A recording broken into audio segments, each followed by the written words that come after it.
Salut les amis, on se retrouve pour la vidéo du vendredi, celle qui va traiter des matchs, deux matchs nous allons avoir dans la nuit de vendredi à samedi, mais également les playoffs ce week-end, les demi-finales de conférence ce week-end qui opposeront Denver à Phoenix dans un premier temps, et dans un second temps nous aurons également celle entre New York et Miami. Donc vous l'aurez compris, on aura 4 matchs au programme, deux séries qui peuvent potentiellement se terminer ce soir, mais on va en revenir juste après. Au préalable, nous allons partir avec BetClick aujourd'hui, qui vous rembourse jusqu'à 100 € en crédit non retirable si le premier pari est perdant. Et n'oubliez pas de mentionner le code RDJ en majuscule. Vous avez tous les liens et les descriptifs juste en dessous de la vidéo, et vous aurez également le commentaire épinglé pour vous orienter le mieux possible. Voilà, on va pas tarder, même si on a une petite carte, on va pas se mentir, elle est pas énorme, vous en avez l'habitude maintenant avec les playoffs, ce n'est plus comme en saison régulière, il y a beaucoup moins de matchs. Nous allons commencer avec un Warriors Kings. Là, on va dire que c'est la série qui a le plus de chances de se terminer. Golden State était mené 2-0, ils mènent maintenant 3-2, ils ont gagné les deux à la maison, ils ont surtout gagné le match 3. Ils ont gagné le match 3 chez les Kings, le match 5 chez les Kings, 116-123.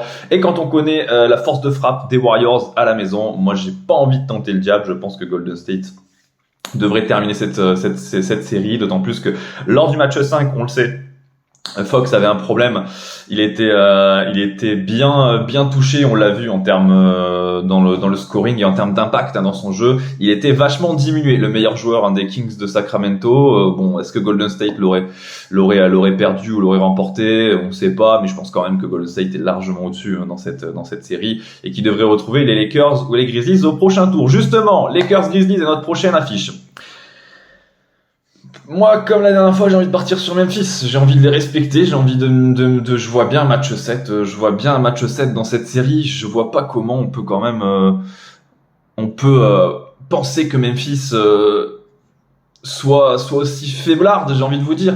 Même si ça reste, je trouve que les cotes sont quand même pas forcément équilibrées. Alors oui, il manque des mecs comme Adams, Brandon Clark chez les Grizzlies, mais c'est pas non plus Eja Moran, des Desmond Bane, des mecs qui dans le scoring sont cruciaux. Et là, en l'occurrence, ils ont quand même toute leur équipe. Ils se baladent chez les Lakers et ils vont une cote à 2,55. Moi pour ma part, j'ai envie de la tenter, même s'ils ont toujours pas gagné dans la crypto. Ça donnerait un match 7 hyper intense dans la FedEx Forum de Memphis. Moi, j'y crois. Je pense que Memphis est capable de le faire, d'autant plus que le dernier match, ils l'ont remporté très largement, 116-99, avec un vrai écart entre les deux équipes. Moi, je pense qu'ils sont capables de le prendre. Ils sont quand même capables de le prendre à la maison et de surprendre un peu tout le monde. On va arriver sur les deux matchs que nous aurons. Le premier dans la nuit de dimanche, dans la nuit de samedi à dimanche, 2h30 du matin, et le second qui sera à 19h entre New York et Miami. Pour le premier, Nuggets Suns, alors ça c'est une affiche quand même qui est terrible. Là c'est vraiment le vrai test pour les deux équipes, que ce soit pour Denver ou pour Phoenix. Deux équipes qui n'ont jamais remporté le titre NBA, d'où la motivation qui va être décuplée encore une fois pour cette rencontre.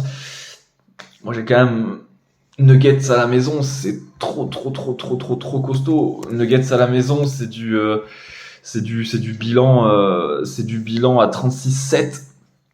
Voilà, ça perd très peu.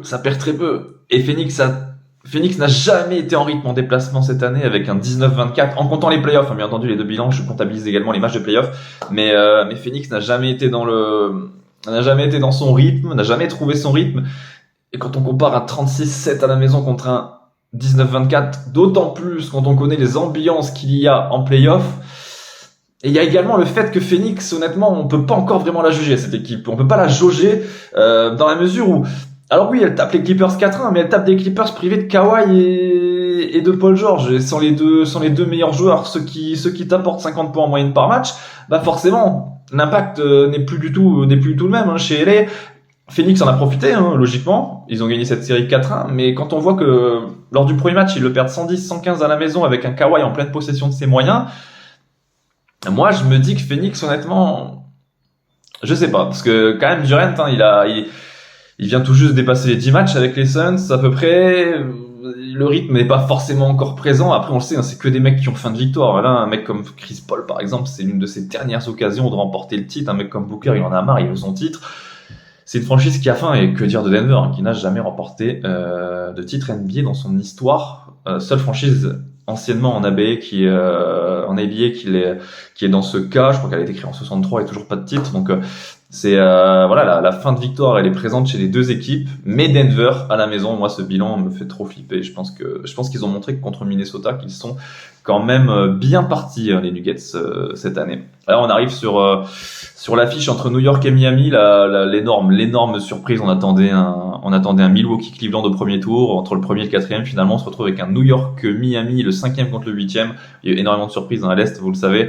Et ce New York-Miami, alors il y a une énorme différence dans les codes, probablement parce que Tyler Hero est pété jusqu'à la fin de la saison. Parce qu'il y a des forces les forces du Heat sont amoindries, mais quand on voit le Heat, le Heat, on les a pas respectés, honnêtement. Moi, le premier, j'ai toujours mis Milwaukee, plus ou moins. Je pense que pas grand monde a mis Miami, hein. La cote encore était entre 7 et 8 quand ils gagnent le match 5 à Milwaukee. Et est-ce que Butler va être encore capable de caler 40-50 points par rencontre? Est-ce que Tom Thibodeau, son ancien coach, va mettre en place un système pour essayer de le canaliser? Parce qu'honnêtement, à part Butler, du côté de Miami, alors oui, ça joue bien, mais je veux dire, s'ils arrivent à limiter Butler à 20-25 points, en plus, New York est une très très bonne défense, ils l'ont montré contre Cleveland.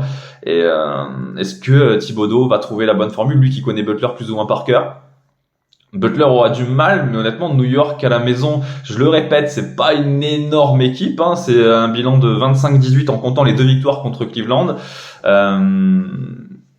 Moi, j'ai envie de tenter Miami,